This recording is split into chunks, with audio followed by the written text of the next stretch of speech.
O Fernando Oliveira tem uma questão aqui para vocês. Diante de um diagnóstico de TOD avaliado de forma interdisciplinar, quais recomendações importantes às figuras de autoridade, pais, avós, professores, etc., que lidam com a pessoa com esse transtorno? Cíntia? Posso? Desculpa. Pode começar, Rodrigo. Porque essa palavra que o Fernando colocou é muito importante, né? A questão da figura de autoridade. Esse ponto de hierarquia, isso é fundamental. Então, existe um comentário que a gente pode fazer, que é com relação à ideia de punição. Olhando de novo para o psico e para o social, é muito comum, não é uma regra, tá? Mas é muito comum. Ambientes onde o castigo e a punição é quase uma regra, é quase um dogma do lar, em ambientes assim, é comum o contra-ataque da vingança, né? Então, é importante orientar, e caso a gente perceba que o pai, a mãe, os avós ou as figuras de autoridade no âmbito familiar estejam oferecendo um ambiente de punição e castigo, porque é muito comum as famílias acreditarem que, através da dor, eu ensino. Eu entendo que a dor é uma parte do aprendizado, mas ela não é a única forma, né?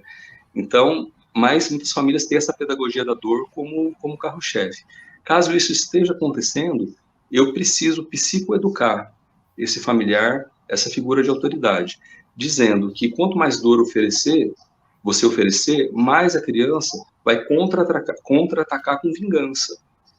E que o recuar não significa mostrar fraqueza, o recuar não significa não ter pulso firme, né?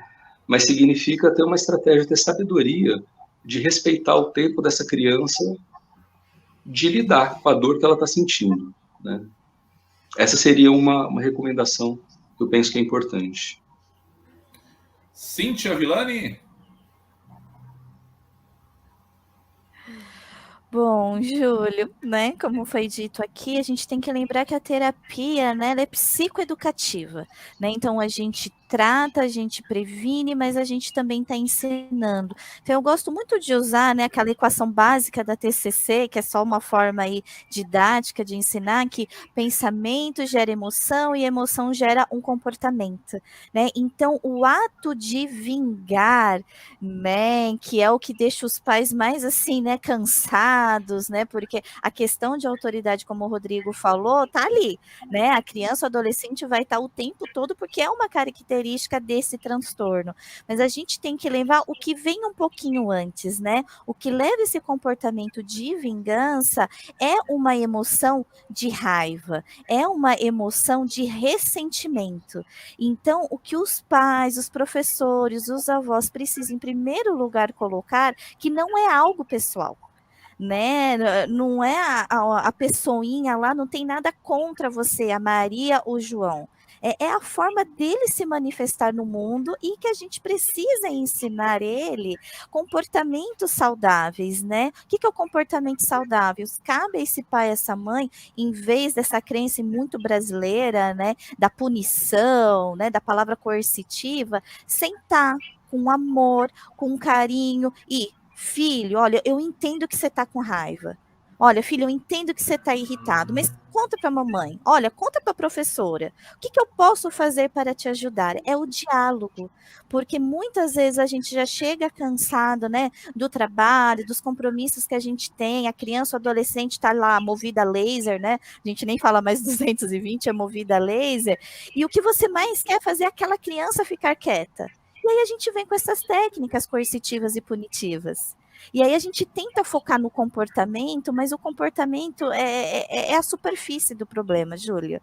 A gente tem que ir um passo atrás. A gente tem que entender o porquê que aquela criança adolescente manifesta. E está ligado a essas emoções, da raiva, da irritabilidade, do ressentimento. Então, tentar entender para a criança, né, para o adolescente, por que ele está com raiva? O que eu fiz? Me perdoe, me ensine. Eu nunca fui mãe de uma criança, nunca fui pai de um adolescente. Vamos aprender juntos? É trazer para o diálogo. Acho que isso seria a resposta que eu daria aí para o Fernando, né? De quais as recomendações? Sentar e dialogar. né? Não ter medo que vai perder a autoridade porque você está sentando para conversar com seu filho. Pelo contrário, você está criando vínculo, está criando espaço para que ele possa se abrir e falar dessas emoções. E aí sim, junto com as técnicas da terapia, com todo o ambiente, a gente vai ensinar essa criança a ter outras atitudes que não essas de vingança, né, Rodrigo? Não essas de ter que peitar a autoridade, como a gente diz aqui em São Paulo.